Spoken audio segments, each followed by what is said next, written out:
stories making the headlines in Nigerian newspapers. I have with me in the studio leadership and communications strategist, Dr. John, and political technocrat, Dr. Dayo Kayode. Thank you very much, gentlemen. Good morning. Good morning.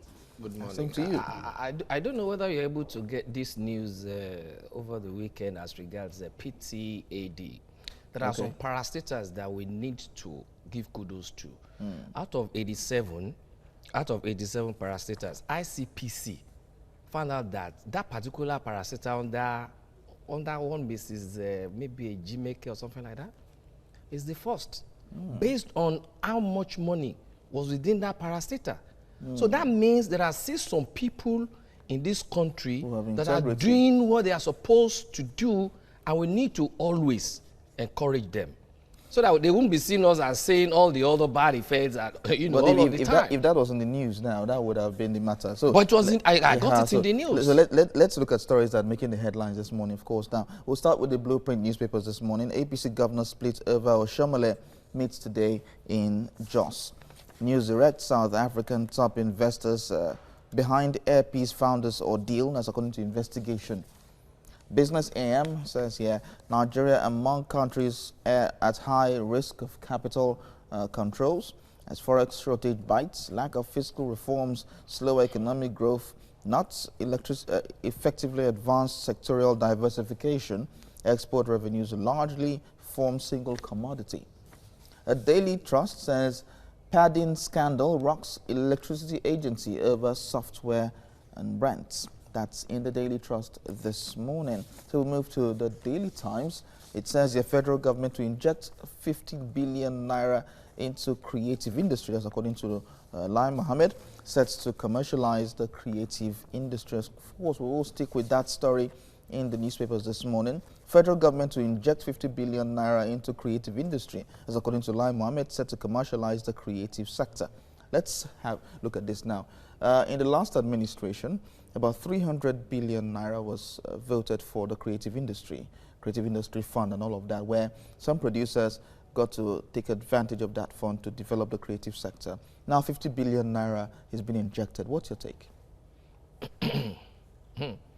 When I first heard of that story, when I read that story, I do that. Look, why are we like this in this country? A particular government injected 300 billion sometimes ago. What are the results of that injection? What did they use that money for?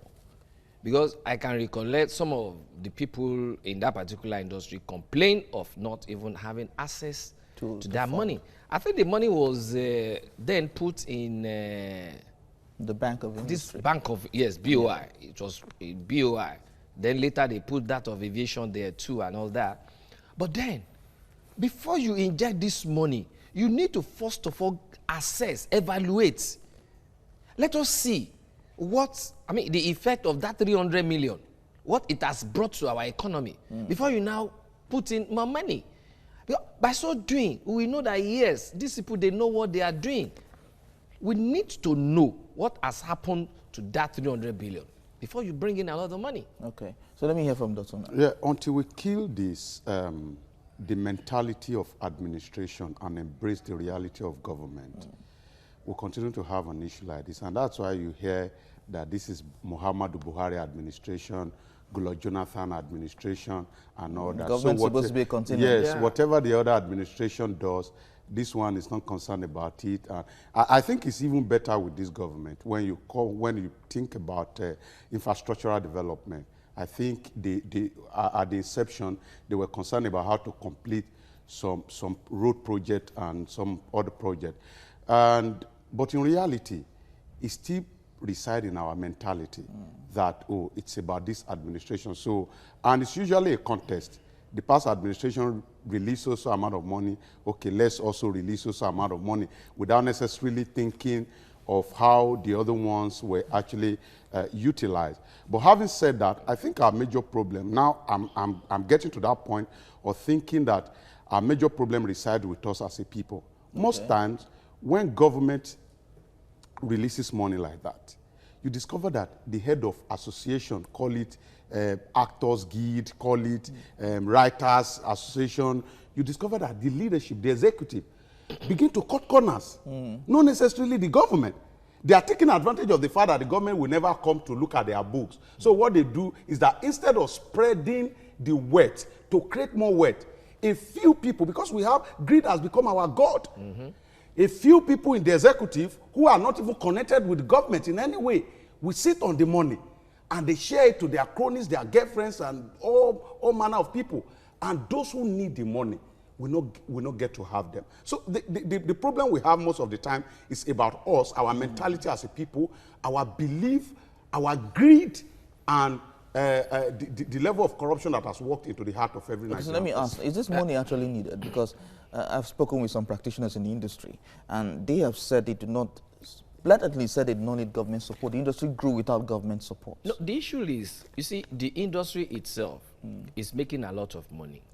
And there is no doubt about it. Can we verify that? No, but you can see so many people go into the industry. You can see their kind of economic stature now. Do you understand? So by so doing, you know that definitely they are making some money from that place. But then the issue is there is no industry that wants to remain static. And for you to grow, you have to inject some fund, okay? But my own take is the 300 billion that have been injected before. What's the outcome? Do we still have that money with BOI or not? What have you used that money for? Look at what Dotun just said now. It brought to fore now the issue that happened between Niger Delta militants, wherever, and Kingsley Kuku with peace.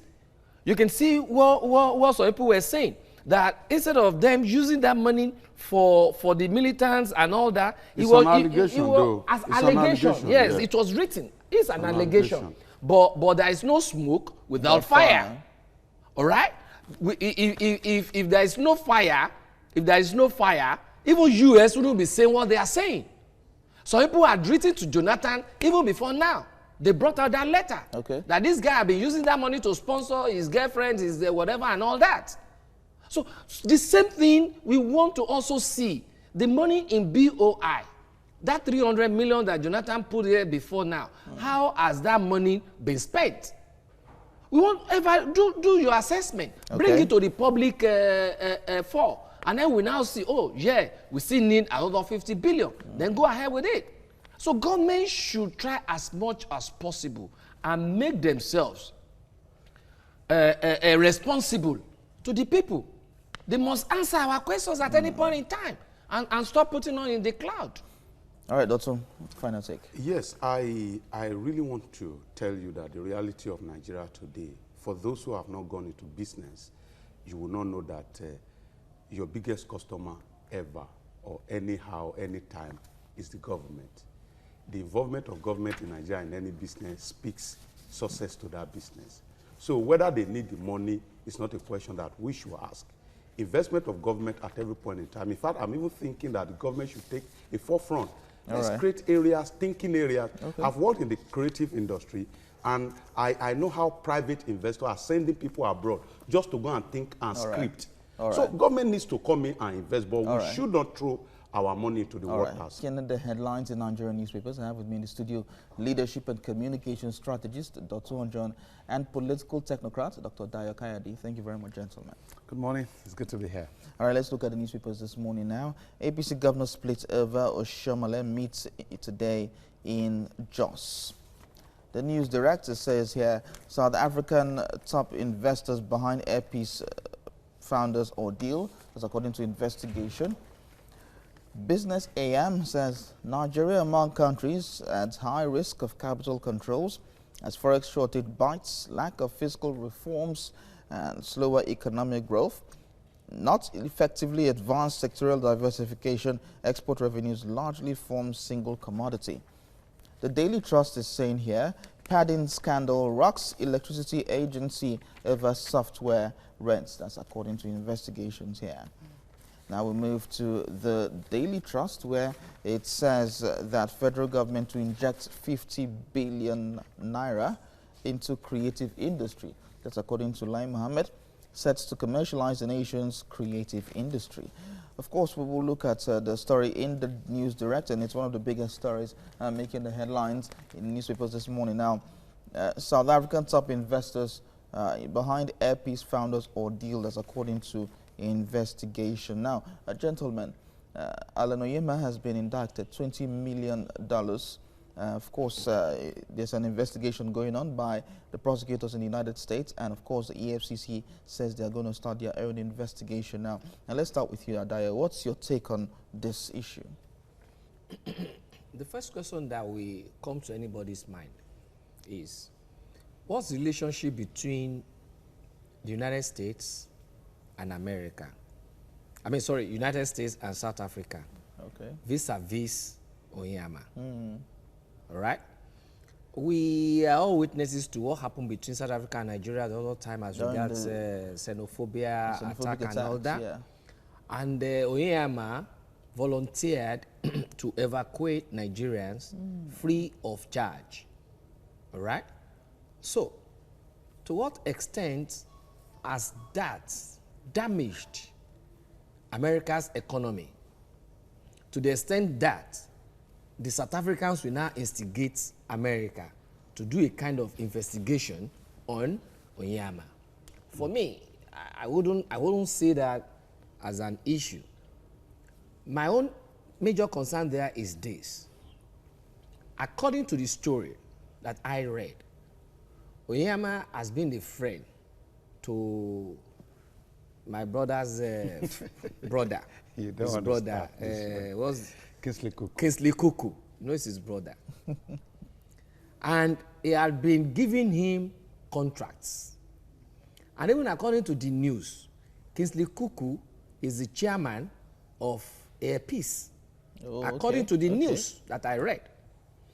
And he, to a very large extent, he has been using Niger Delta funds. You remember, I think about a week or 2 weeks ago, we were discussing about how much money that have been taken to Niger Delta.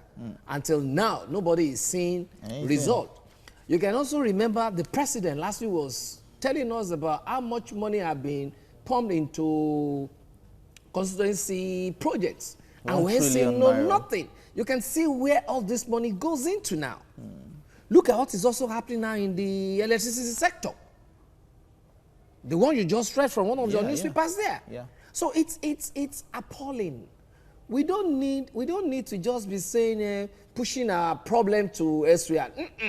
Let us solve that problems by ourselves. Okay. I don't see a relationship between some people stealing our money to fund their businesses and then saying South Africa is now behind it. No. No, that's according to investigation. Now, let me go I wouldn't want to believe that investigation. Okay, let me go to Dio now. So, a long time ago... You mean Dotun? Dotun, sorry. Okay. A long time ago, an ex-president said that there was an allegation, and once the U.S. indicts you, it's rubber stamp. It's an allegation, quite all right. And the EFCC have swung into action. But in all of this, now, how should this matter be approached by the EFCC? Okay, I think I need to make it clear that doing business in Nigeria, doing big business in Nigeria, most times it's a little bit like cooking a party jollof rice. No matter how hard you try, most of the time, you still get the bottom of the pot burnt. And that's the best part. And on a serious note, you discover that many of those things that are in the allegation are cultural to an average Nigerian person. Whether it is right is another thing entirely. An average Nigerian business person wants to give money to get things done. I said it on this platform. I was in the government house during the time of Ambode. I wanted to renovate a school in my own community.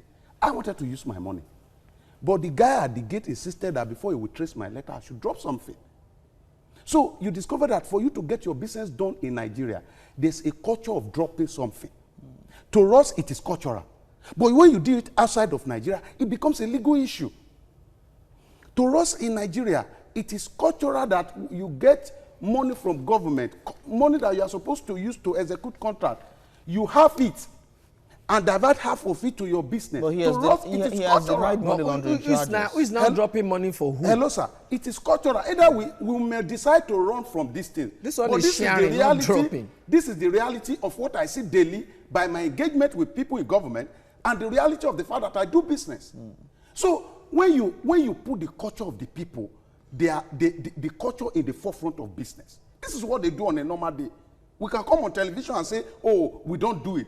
But I tell you the reality, the business environment that we have in Nigeria has developed wrong business culture for businessmen. So when issues like this come up, people like us who know, we just laugh over it. Because in reality, do you want to hear the truth? In reality, if we want to hit it on delay, you discover that at the end of the day, there are culpabilities here and there. So are you saying that he's culpable in this? I don't want to directly be a judge. But the reality is that I believe virtually everything that was in the report. Well, he said he has denied his allegations. No. You see, people can deny allegations. On this particular earpiece issue, Dotun, nobody is saying we don't have culture of giving something to get something from government. I just cited that. Yeah, but this one is a different ball game entirely. It is not. Okay? Because what we are reading in the news as regards what has been brought up by the U.S. government is that, look, money meant for Niger Delta people, that amnesty program, money meant for it had been diverted to another thing. And part of the money diverted had been found in somebody else's account. And that account is now being used to finance purchases of aircraft to start an airline business.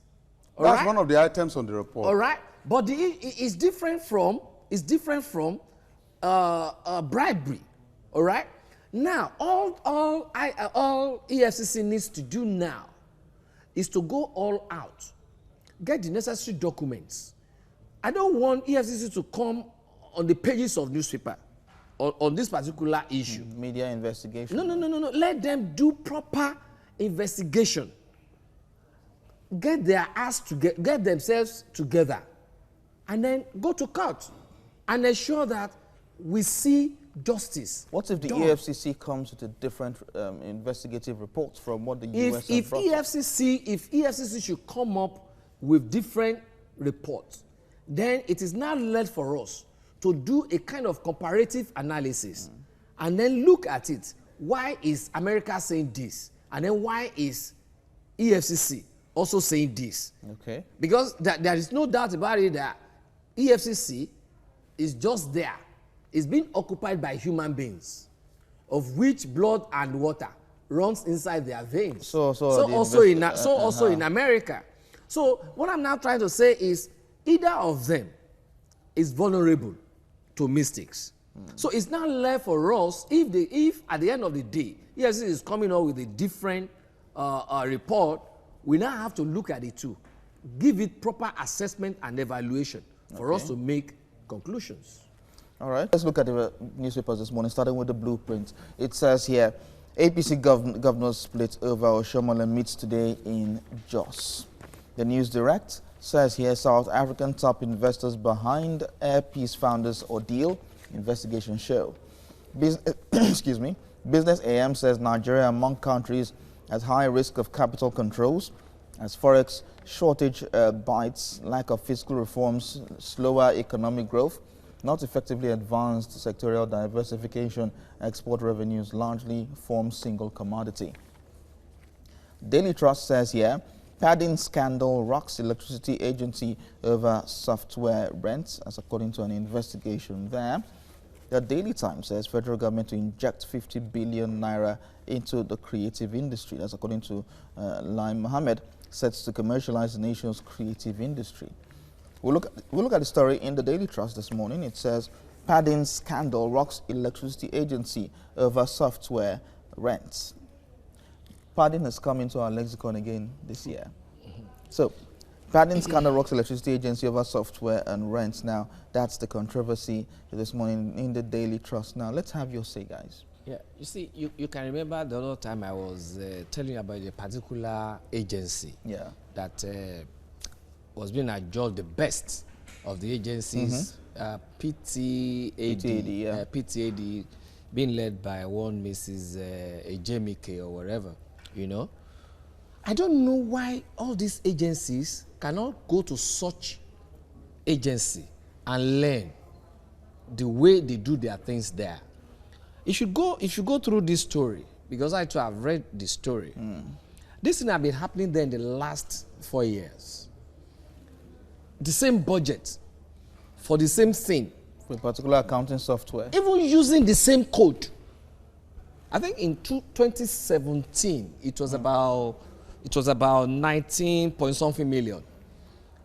By the following year, it has risen to 90 something million. The current one, it has risen to 990 90 something, close to 1 billion. According to what? Close to 1 billion. Okay. Do you understand? So where are we heading to? Well, according to the figures here, in 2017, 14.5 million. Yeah. 2018, 96.8 million. Yeah. 2019, 979.4 close to 1 billion. Million. Yeah. 2020, it has been earmarked 1.1 billion. 1.1 billion. That is a business, trading, electricity, whatever. It's a software. That's Do you understand? So why are we like this? And that money, what are they using it for? Nothing. Because you can see the same thing they are budgeting for. So also they have been also budgeting for the same cutlery, the same this in the presidency. Is it every month or every year that they change all these things?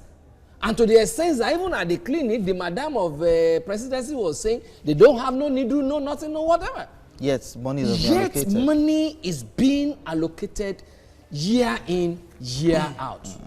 So how are we going to see progress? It's so appalling for us to be having headline news now that there will be petroleum during Christmas. Is that what we're supposed to be talking about? When we have the crude oil here, when we are supposed to be having our refineries working. Okay. But you decide to keep it down because of one other person that is, I mean, it's appalling. All right, let's have Dotton's say. You see, I had repeatedly said that 1 year budget, Nigerian 1 year budget, can cure our 4 years problem. If we execute 2015 budget alone, we'll not be having majority of the problems we are having. But we have a budgeting style in Nigeria called copy and paste. And it is deliberate. Because if they do not copy and paste, government officials are not going to see money at the end of the day. What I mean by copy and paste, one of the things is what Doctor said. You copy from last year's budget, this is what we made, and you just paste it. And because we are not a detailed people, we just go through it because it is in the process that people in the National Assembly too will chop. When you come to defend your budget, if they see that, oh, this particular item has been repeated, nobody's going to say anything. Simply because of the fact that they know that through that process, something is still going to drop. Our problem, you see, when this government was coming on board and was campaigning on corruption, a lot of people felt, oh, maybe that's not the only thing that we need. But I tell you, if we cure the problem of corruption, I think we have solved 90% of our problem. Cure that problem when a particular agency has this budget allocation for just one thing, a software for accounting? Because we've been talking about fight against corruption over time. You see, it's a problem of leadership. Let me quickly make this point. It's a problem of leadership. You see, and when you talk about leadership, it's not necessarily when you build castle in the air.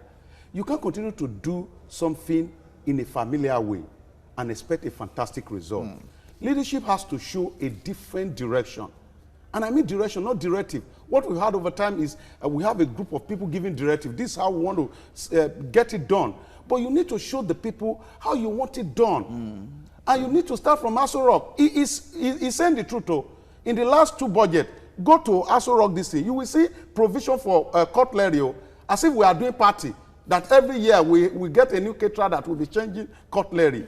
These are some of the things, and we make it look too cumbersome. We make Nigeria look too cumbersome to run. Now, let me quickly tell you how to curb that corruption. 1, what is the philosophy of government towards corruption.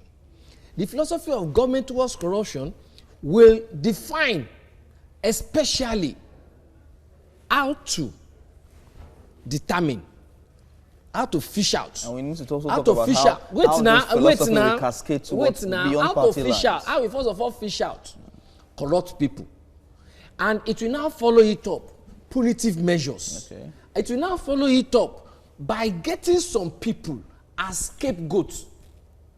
All right? The moment you are not doing that, there will still be corruption. Mm-hmm. Do you get what I'm saying?